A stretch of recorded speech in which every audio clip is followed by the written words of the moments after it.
नमस्कार दोस्तों, आज मैं आपको तुलसी माता की नित्य नियम की कहानी सुनाने जा रही हूँ। जिस घर में तुलसी माता की कथा सुनी जाती है उस घर में कभी भी दरिद्रता नहीं आती है। माँ लक्ष्मी जी की उस घर पर हमेशा कृपा बनी रहती है। प्रेम से बोलिए तुलसी माता की जय हो, लक्ष्मी माता की जय हो, शालिग्राम भगवान की जय हो।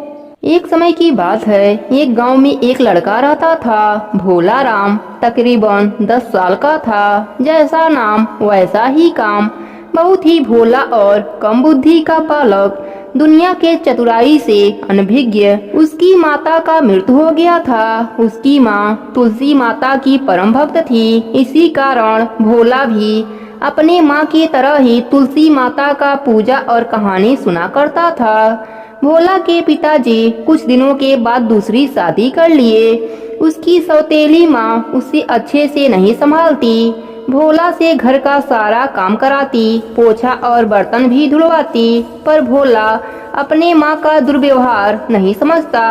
वह अपने माँ के बताए अनुसार ही चलता, घर पर रहता, घर का सारा काम करता और अपने पिताजी के साथ खेत में भी काम करता। कुछ दिनों के बाद भोला शादी के योग्य हो गया। भोला के पिताजी ने जब भोला के माँ के सामने भोला की शादी की बात करी तो सौतेली माँ ने सोचा कि जब इसका विवाह हो जाएगा और इसका परिवार बस जाएगा तब आज नहीं तो कल इसे जायदाद में से हिस्सा भी देना पड़ेगा।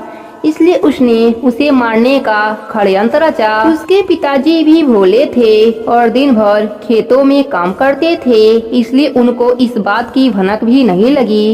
एक दिन उस सौतेली माँ ने लड्डू और पूरी बनाए और एक पोटली में पूरी और लड्डू बांधकर जंगल के रास्ते अपने मामा के घर संदेश पहुँचाने के लिए भोला राम को भेजने का उपाय किया।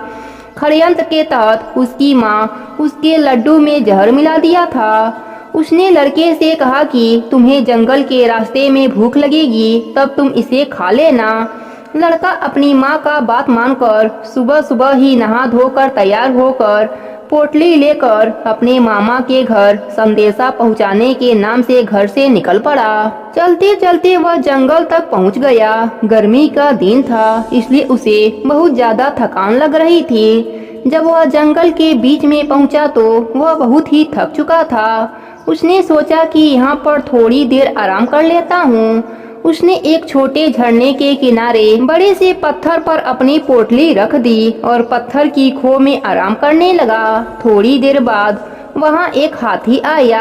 हाथी लड्डू की सुगंध पाकर पोटली के पास पहुँचा। हाथी ने सूंड से उस पोटली को खोल दिया और उसमें से लड्डू और पूरी खा लिया। इसी बीच उस लड़के की नींद भी खुल गई और उसने देखा उसके खाने को बर्बाद कर रहा है। गुस्से में आकर उसने हाथी को मारना शुरू कर दिया। हाथी ने उसे अपने सूंड में लपेट लिया, पर भोला अपनी मुट्ठी से उसके सिर पर बार बार वार कर रहा था। उधर से राजा की सैनिक उस हाथी का पीछा करते हुए आ रहे थे और जोर जोर से चिल्ला रहे थे। उन्होंने देखा कि एक लड़का हाथी को कैसे मार रहा है। थोड़ी ही देर में वह हाथी जहर के प्रभाव से गिर पड़ा और मर गया। सिपाही चिल्लाने लगे कि यह बहुत बलवान लड़का है जिसने अपने मुक्के के प्रहार से इस विशाल काया हाथी को मार दिया, और वह नाचने लगे। सिपाहियों ने उस लड़के को बताया कि यह राज दरबार का हाथी है, कुछ दिनों से पागल हो गया था और लोगों को घायल कर रहा था, इसलिए हम इसे पकड़ने आए थे। राजा इस हाथी को मारने का आदेश दिया था। इस हाथी ने लोगों को बहुत परेशान कर रखा था, लेकिन तुमने इसे अपने बाहुबल से मार दिया।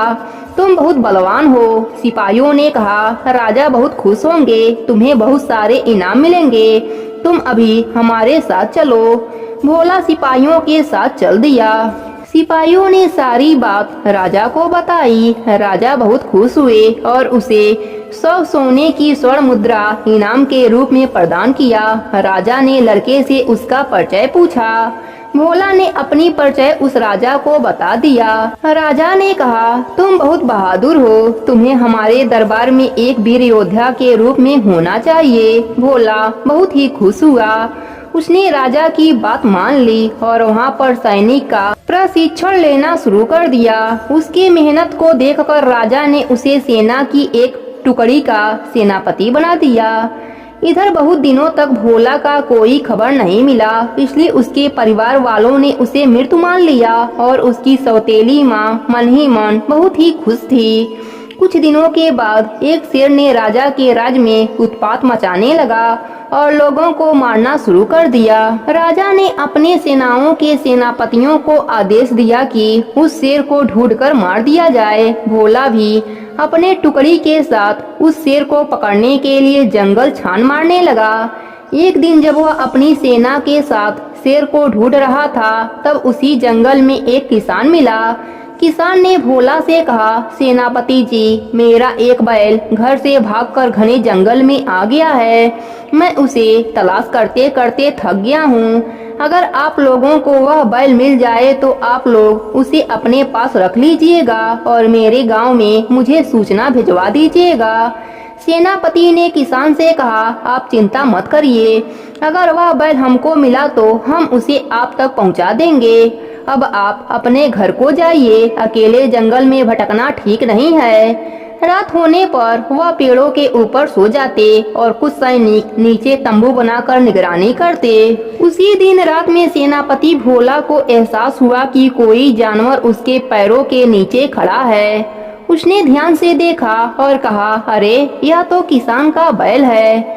रस्सी का फंदा लेकर भोला उसके ऊपर छलांग लगा दिया और उसके गर्दन को रस्सी से लपेट लिया।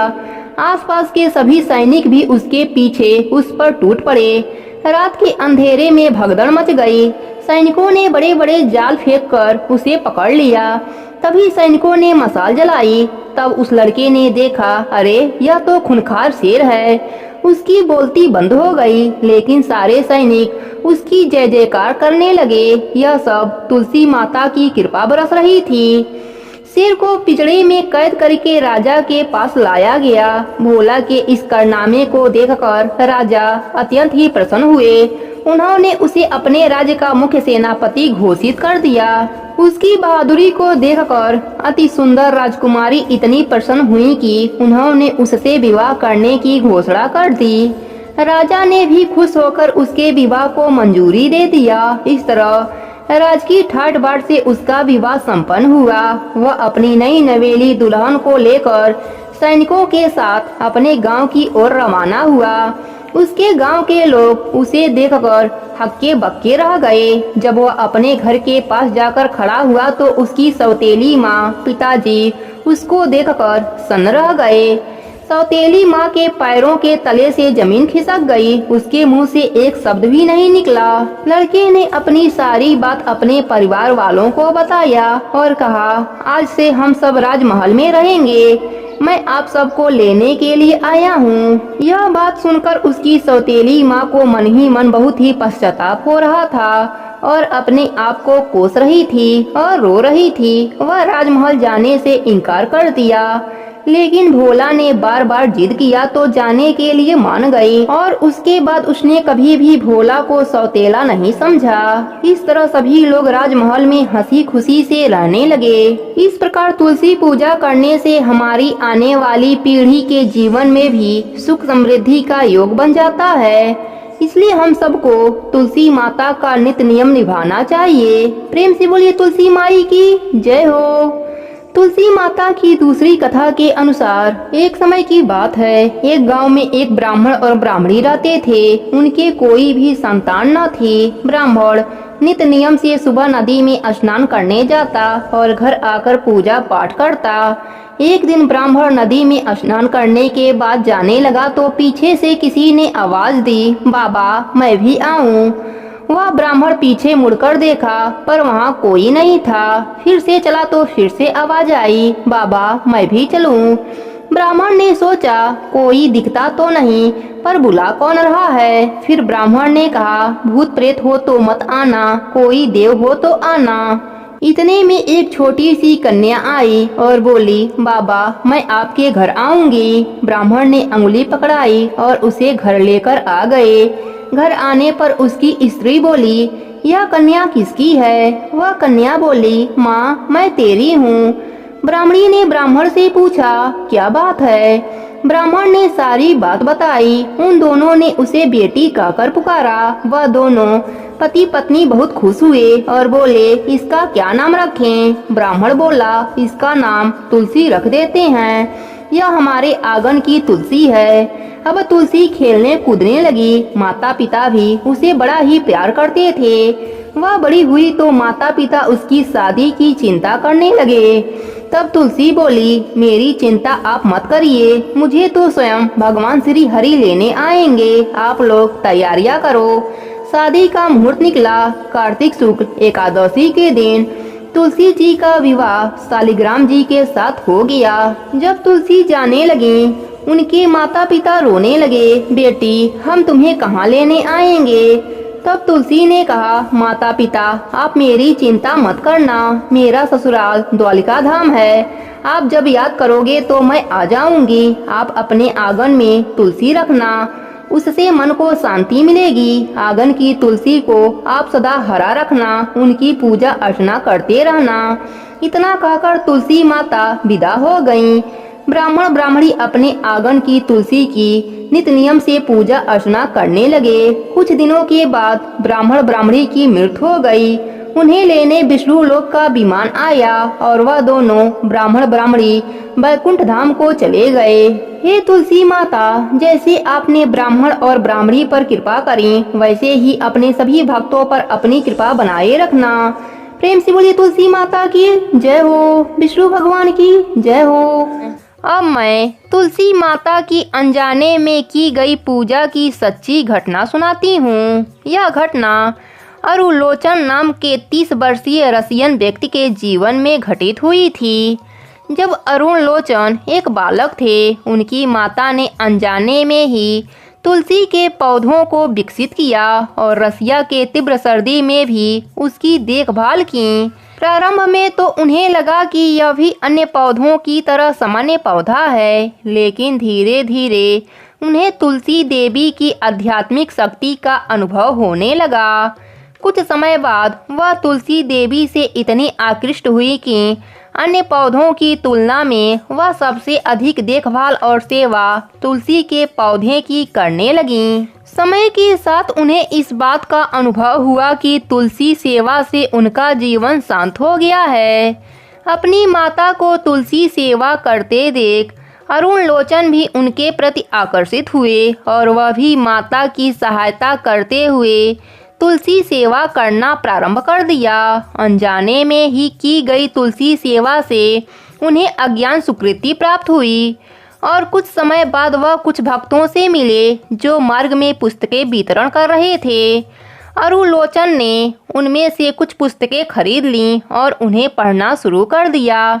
उन पुस्तकों ने उनके जीवन को परिवर्तित कर दिया। उनकी माता ने भी उन पुस्तकों को पढ़ा और वह भी कृष्ण भक्ति की ओर आकृष्ट हो गईं। कुछ समय के बाद अरुलोचन मंदिर में पूर्वकालीन भक्ति के रूप में जुड़ गए और वहां जाकर उन्हें और उनकी माता को पता चला कि जिस पौधे को वह अनजाने में सेवा कर रहे थे वह स्वयं भक्ति प्रदायिनी तुलसी देवी थीं। इस प्रकार तुलसी देवी के प्रति उनकी श्रद्धा और बढ़ गई। अरुलोचन जिस मंदिर में सेवा करते थे वहां पर तुलसी देवी के चित्र की पूजा की जाती थी, क्योंकि वहां ठंडा के कारण तुलसी देवी विकसित नहीं हो पा रही थीं। और वहीं दूसरी ओर अरुलोचन के घर में उनकी माता के द्वारा अनेक तुलसी के पौधों को बड़े ही भक्ति और प्रेम से विकसित किया गया था। अरुलोचन ने अपनी माता से विनती की कि तुलसी के पौधे मंदिर में दे जाएं, जिनसे भक्तगण उनकी विधिवत पूजा कर सकें। अरुलोचन की माता ने न चाहते हुए भी तुलसी के पौधों को मंदिर में अर्पित कर दिया और आज भी वहां तुलसी देवी की सभी भक्तों द्वारा सेवा पूजा हो रही है। अब तो आप समझ ही गए होंगे कि तुलसी पौधा साधारण पौधा नहीं है, अपितु इनकी पूजा करने से, इनकी कथा सुनने से अध्यात्म ज्ञान की प्राप्ति होती है। प्रेम से बोलिए तुलसी माता की जय हो, गणेश भगवान की जय हो। एक नगर में एक गरीब ब्राह्मण अपने पत्नी के साथ रहता था। वह भिक्षा मांगकर अपना जीवन गुजारता और नारायण भगवान की पूजा में लगा रहता। वह उतना ही भिक्षा मांगता जिससे उसके व परिवार का पेट भर सके। एक बार उस नगर का राजा खूब दान पुण्य कर रहा था। राजा किसी भी गरीब को अपने महल से खाली हाथ वापस नहीं जाने देता। दूर दूर से गरीब राजा के पास आते और मुंह मांगा दान लेकर चले जाते। एक दिन ब्राह्मण की पत्नी ने ब्राह्मण से कहा कि आपने सुना, राजा आजकल खूब दान कर रहा है, आप भी जाइए और राजा से कुछ मांग कर लाइए। ब्राह्मण ने अपने पत्नी को समझाते हुए कहा, तू तो बावरी है, हमें धन की क्या जरूरत, हमें इतना तो मिल ही जाता है जिससे हम अपना पेट भर सकें, और राजा का धन अच्छा नहीं होता, वह हमें नहीं लेना चाहिए।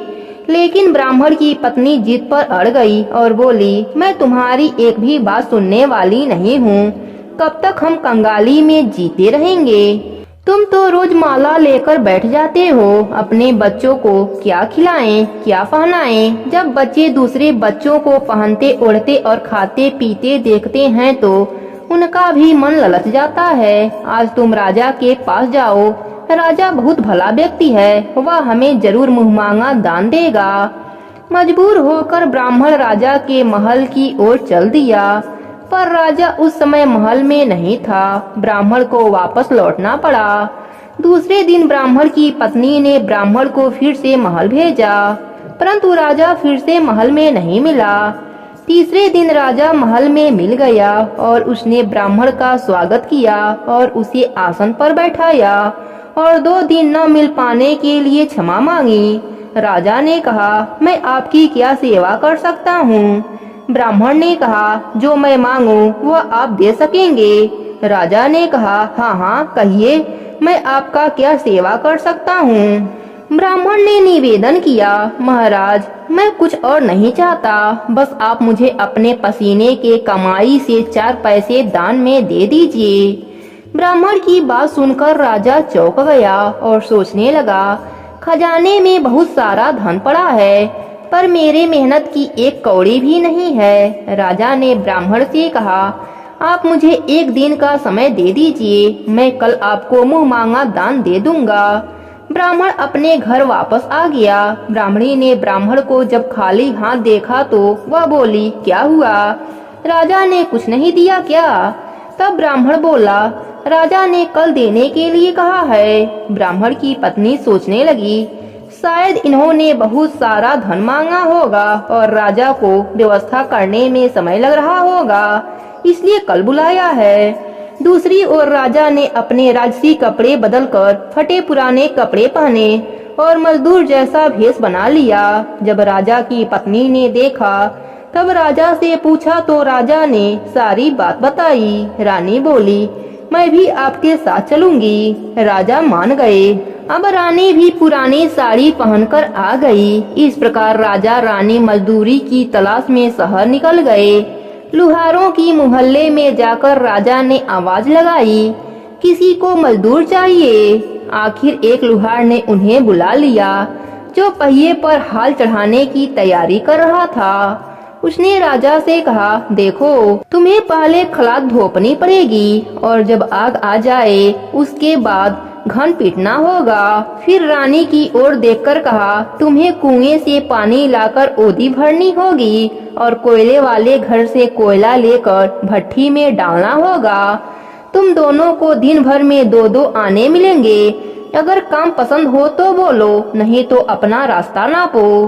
राजा रानी लोहार के बताए काम को करने लगे। राजा खलास धोपने लगा, पर उससे काम ठीक से नहीं हो पा रहा था। लोहार नाराज होकर राजा को ठीक से काम करने के लिए कहता। राजा जैसे तैसे अपना काम करने लगा। रानी भी कुएं से पानी भरकर लाने लगी।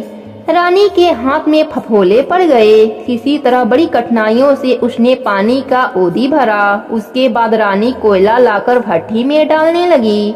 कोयले भरने से रानी के गोरे हाथ और कपड़े काले हो गए। भट्ठी में आग आने पर लोहार ने हाल भट्ठी में से निकालकर पहिए पर जमाई और एक घन अपने हाथ में लेकर और एक राजा के हाथ में देकर कहा, देखो बारी बारी से घन इस पर पटकना, हाथ इधर उधर ना होने पाए। राजा जोर जोर से घन पटकने लगा, लेकिन उसका निशाना ठीक से नहीं बैठता।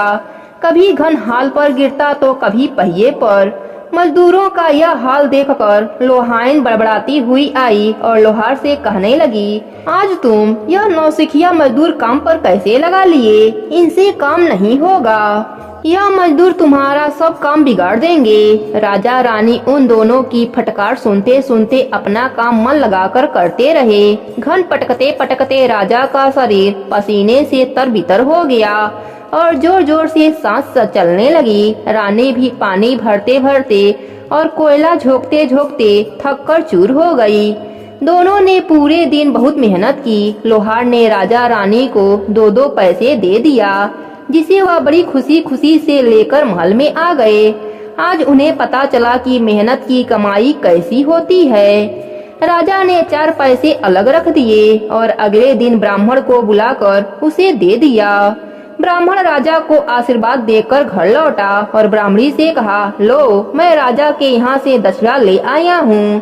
ब्राह्मणी खुश होकर दौड़ती हुई आई, पर उसने जब 4 पैसे देखा तो वह ठिठक कर रह गई और उन्हें दूर फेंक दिया। वह जल भून कर ब्राह्मण से बोली, तुम जैसा दरिद्र राजा के वहाँ जाकर भी कुछ ना मांगा गया, शर्म भी नहीं आती, कहकर रूठ कर चली गई और बहुत देर तक बड़बड़ करती रही। ब्राह्मण ने उन 4 पैसों को उठाकर तुलसी के पौधे के पास रख दिया और सोचा, जब ब्राह्मणी शांत हो जाएगी तो जरूरत पड़ने पर उठा लेगी। परंतु कई दिनों तक वह वैसे ही रखे रहे और फूल बेल पत्र ऊपर से गिरकर मिट्टी में दब गए। ब्राह्मण और ब्राह्मणी दोनों ही उस सिक्कों के बारे में भूल गए। कुछ समय बाद तुलसी घर में 4 पौधे उगे। चारों पौधे बहुत ही सुंदर थे। यह देख ब्राह्मणी रोज उनमें पानी डालने लगी। कुछ समय बाद वह पौधे बड़े हो गए और उनमें फूल लगने लगे। फूल सूखने पर उनमें से मोती झड़ने लगे। ब्राह्मण और ब्राह्मणी ने कभी मोती नहीं देखा था। वह समझे कि कोई बीज है। हर रोज काफी फूल झड़ते और बहुत मोती पूरे तुलसी घर में बिखर जाते। ब्राह्मणी उन मोतियों को समेटकर घर के एक कोने में डाल देती।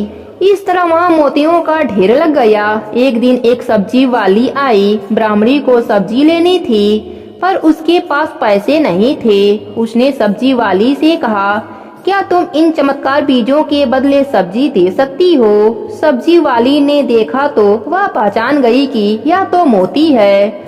उसने खुशी खुशी ब्राह्मणी को उन मोतियों के बदले उसकी मनपसंद सब्जी देने लगी।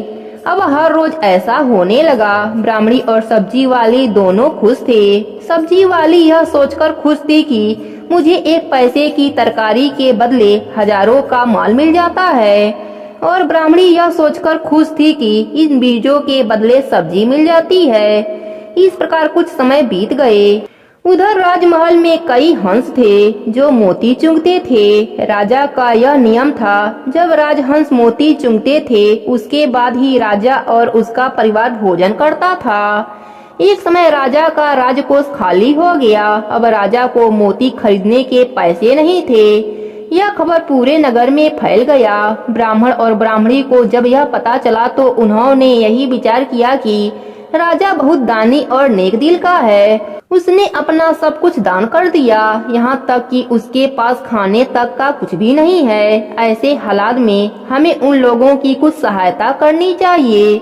ब्राह्मण ने ब्राह्मणी से कहा, अगर तू कहे तो इनमें से कुछ बीज राजा को दे आऊं। तो वह कहती है कि इससे सब्जी और खाने की चीजें मिल जाती है। ब्राह्मणी ने कहा, रोज इसके बदले सौदा लिया करती हूँ। ऐसे कहकर ब्राह्मणी एक कटोरी बीज भरकर लाई। ब्राह्मण राजा के पास पहुँचा। उसे वह मोती दिए और राजा को बताया कि यह मेरे घर की तुलसी का बीज है। राजा उन बीजों को देखकर चौंक गया। राजा उन मोतियों को हंस को दिया। राजहंस उन्हें चुभने लगे। यह देख राजा ने ब्राह्मण से कहा, एक मोती सैकड़ों रुपए में आती है। सच बताओ, आपके पास इतना मोती कहाँ से आया? ब्राह्मण बोला, महाराज, ऐसे बीज तो हमारे घर पर बहुत है। राजा अपने मंत्रियों के साथ ब्राह्मण के घर पहुंचा और उन चारों पेड़ों को देखा।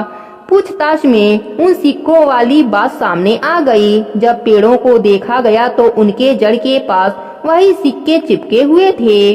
आज ब्राह्मण ब्राह्मणी को मालूम हुआ कि उनके पास लाखों करोड़ों की दौलत है, जिसे वह साधारण बीज समझते थे। ब्राह्मण ने सोचा कि मेरे लिए यह धन किस काम के। ऐसा सोचकर ब्राह्मण ने सारे मोती राजा को दान में दे दिए। राजा की आंखें भी खुल गई। मेहनत की धन की कीमत उन्हें मालूम पड़ गई। उस दिन राजा ने प्रण कर लिया कि मैं खजाने के पैसों में से एक भी पैसा अपने ऊपर नहीं लगाऊंगा, अपना खर्च मेहनत करके चलाऊंगा। खजाने और ब्राह्मण के दान से राजा ने जनता के हित में कई धर्म कर्म करना शुरू कर दिया। प्रेम से बोले तुलसी माता की जय हो। अब सुनते हैं तुलसी माता के प्रियतम शालिग्राम भगवान की कहानी। प्रेम से बोले शालिग्राम भगवान की जय हो। एक गांव में एक बुढ़िया माई रहती थी। वह प्रतिदिन शालिग्राम भगवान की सेवा करती थी। एक बार गांव के सारे लोग तीर्थ स्नान के लिए जाने लगे। बुढ़िया माई ने सोचा कि मैं भी गांव वालों के साथ गंगा स्नान कर आती हूँ। बुढ़िया माई को ध्यान आता है कि मेरे शालिग्राम भगवान को कौन रखेगा, उनका देखभाल कौन करेगा। यह विचार करके बुढ़िया माई पड़ोसन के पास जाती हैं और कहती हैं, मैं 1 महीने के लिए गंगा स्नान के लिए जा रही हूँ। तब तक तुम मेरे शालिग्राम भगवान की सेवा पूजा करना, तुम अपने पास रख लो। तब पड़ोसन तैयार हो जाती है और बुढ़िया माई से पड़ोसन पूछती है कि किस तरह से शालिग्राम भगवान की सेवा पूजा किया जाता है। तब बुढ़िया माई कहती हैं कि सवेरे उठना तो इनको भी उठा देना, नहाने के बाद इनको भी नहला देना और फूल तुलसी पत्ता चढ़ा देना, चंदन लगा देना। फिर जब दूध गर्म करना तो दूध का भी भोग लगा देना और दोपहर में रसोई में जो भी बनाना उसका भी भोग लगा देना और शाम को दिया जला देना और रात में सुला देना। इतना बताकर बुढ़िया माई शालिग्राम भगवान को पड़ोसन को देकर गंगा स्नान के लिए चली जाती हैं।